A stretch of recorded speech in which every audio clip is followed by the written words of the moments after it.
Saying na walang jurisdiction ng ICC ay dating Pangulong Duterte. Walang jurisdiction yung ICC dahil nag-withdraw na yung Philippines noong 2019 mula sa Rome Statute, kaya hindi naka-obtain ng jurisdiction yung ICC. Tandaan natin na ang ICC ay meron lamang residual jurisdiction kapag ang isang bagay ay under consideration na ng court at the time na nag-withdraw. So, ibig sabihin, kapag nag-withdraw ng 2019, under consideration na ba ng court yung kaso ni Duterte at the time? Kasi kapag under consideration ng court, ibig sabihin, pwede silang mag-proceed. Ang sabi ng depensa ay hindi under consideration ng court kasi kapag tinatawag mo na ICC, siya yung court, di ba kapag court may judge? Di ba ang court kapag gumagalaw, nagde-decide yung judge dapat? Dapat yung judge ang nag-act. Ang judge, umpisa lang siyang nag-act noong 2021. Doon nung inauthorize niya yung pre-trial investigation laban kay dating Presidente Duterte. So ibig sabihin, formally under consideration lang siya nung 2021. Nung 2019, nung nag-withdraw tayo, ay hindi pa siya under consideration.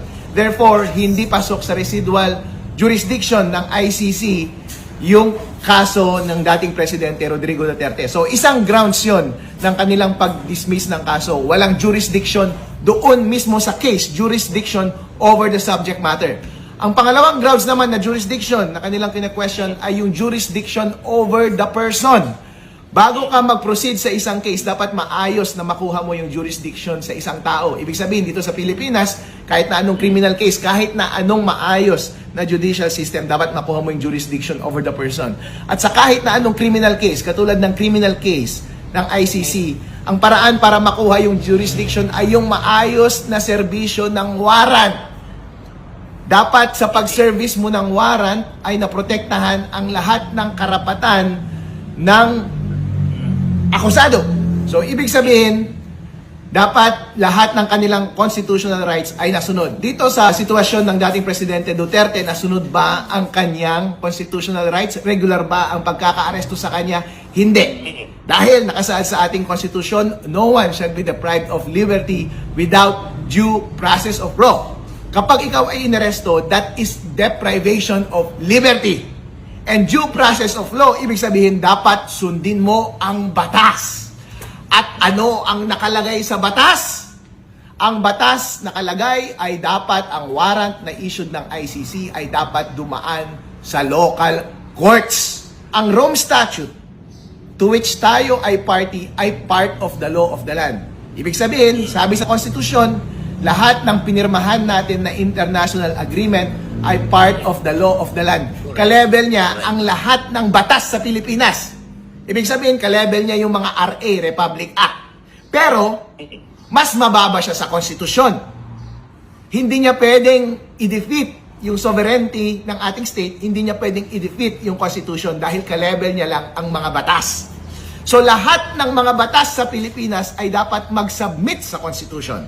Kaya kapag sinabi ng konstitusyon na no one shall be deprived of liberty without due process of law, ibig sabihin, sundin dapat ang bawat sinasaad ng batas. Kaya kapag sinabi mismo ng Rome Statute, which is part of the law of the land, na isang batas din sa Pilipinas na dapat dumaan sa korte yung warrant para magkaroon siya ng visa at maayos na warrant at maayos na serbisyo para effectively makakuha ng jurisdiction over the person ng dating Presidente Duterte, yun dapat ang kanilang ginawa. Kaya kapag hindi sinunod yung requirement ng batas na violate ang ating konstitusyon, irregular ang kanyang pagkakaaresto. Kapag irregular ang pagkakaaresto ng isang akusado, meron bang jurisdiction over the person? Wala! Kapag walang jurisdiction over the person, walang jurisdiction din yung body para itry yung person na iyon. Matibay ba yun na pwede nila gawin as one of the first primary defense kay Duterte para mapalaya siya? Doon sa jurisdiction over the subject matter, meron din tayong precedent dyan. Merong dissenting opinion na rin na na-publish doon sa ICC na sinasabi na hindi pwede na i-anchor mo yung tinatawag na under consideration by the court yung time na yung prosecutor ay nag-start ng kanilang preliminary examination. Tandaan natin, yung ginawa nila noong 2018 ay preliminary examination na ginawa ng prosecutor. ng ICC. Ang prosecutor ba kapareho ng korte o hindi? Hindi, di ba? Kapag nasa korte ka, iba yung judge at iba yung prosecutor. As a matter of fact, dapat nga magkaiba talaga sila. Hindi pwedeng iisa yung interest nila. Ang korte ay yung judge. Kaya kapag sinabi ng Rome Statute na under consideration of the court, ibig sabihin under consideration ng judge. Hindi under consideration ng ibang entity. Ang prosecutor ay ibang entity. Ang nakalagay nga doon sa dissenting opinion noon, hindi pwede na ganyan yung paraan ng ating pagde-decide. Dahil, ibig sabihin ba kung gusto mong i-prosecute ang isang tao, mag-open ka lang ng folder, okay na? Kahit hindi naman siya nabasbasan ng mga husgado. So, ibig sabihin kahit na sinong bibo na nasa prosecutor's office, na merong political agenda, magbubukas lang ng folder at sasabihin niya, alright, I start the preliminary examination kahit walang basbas ng court mismo through the judges. Pwede niya nang ipitin ang kahit na sinong leader ng isang bansa. Hindi pwede. Dahil ang pinagbigyan natin ng karapatan over sa atin ay yung korte mismo. At yung korte ay nasa kamay ng mga husgado, hindi yung nagmamagaling na prosecutor. Sinabi mong mga loko-loko. Loko-loko itong mga taga-ICC na ito.